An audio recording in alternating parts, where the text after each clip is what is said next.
What's going on, guys? Calvin Russell here, CEO and founder, 850 Consultation. Hope everyone's doing well today. During my consultations today with my clients, one particular client got me a great idea to do a video, and it's pretty much straight to the point. We have got to stop ignoring our student loans. You have to.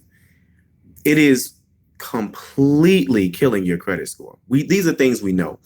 A lot of you all are looking to get a car, get an apartment. Then I spoke to an insurance agent. He says their insurance companies have to restructure their approval process. I know a lot of people are like, oh my God, they got this student loan repayment program. There are very certain things that exist. I did a video on it. Depending on what type of job you have, it may cover that as well. The problem is that people don't even reach out to the companies to set up, one, some type of deferment, two, some type of forbearance, or number three, some type of payment plan. You have to do something. If you do nothing, student loans show up on your credit report as late. Student loans are on your credit report multiple times. So if you're late 1 month on one student loan, you're late on all of your student loans. So that's multiple late payments. 35% of your score comes from payment history. So do not let one phone call cost you 30, 60, 100 points just because you won't call them. If you're thinking, well, man, if I call them, I gotta, they're gonna start taking money out of my account. Not necessarily. You may qualify. There's like 8 or 10 different payment plans.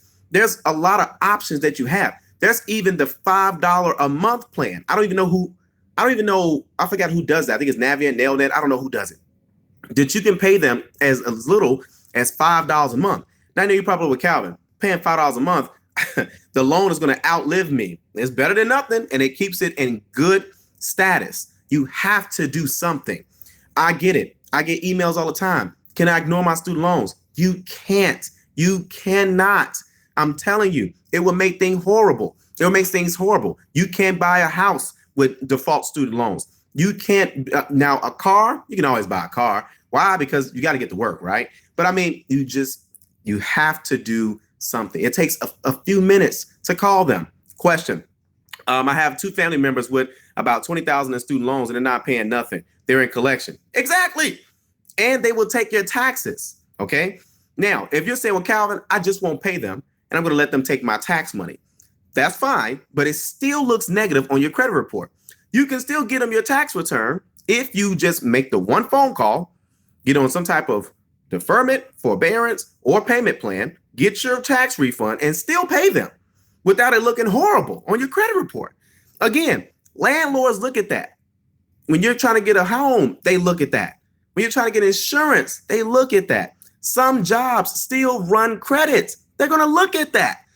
And then I'm just saying one phone call. And then here's another thing. This is a separate conversation. We need to have a serious conversation about parents sending their kids to college, and the parent can't afford their own student loans, let alone send their kids to college so they can get the loans and not be able to pay them. That's another story. I know you guys are probably with Calvin. We got to go to school. Man, you better look around. A lot of people are working jobs that do not require a degree, and they're making good money. People work here for the bus company in Chicago, CTA, Chicago Transit Authority, making good money. People working at the post office, making good money. People working in sales positions, making good money. So that's another video for another time, because I know I get a lot of the intellects, the intellectual people. They say, oh, you got to go to college. This ain't 1990 no more. People are making 6 figures strong without going to college. So you can miss me with that. But but I'm saying is that if you can't afford them, we may need to restructure what our family plan is. Okay, that's another video. I don't want to hurt any feelings. No, YouTube, I got to be nice. But at the same time, listen, you can't ignore them. That's all I'm saying. So you guys have a good one. If you like this video, like it. Want to share it, share it. And as always, the content will keep coming. Have a good one.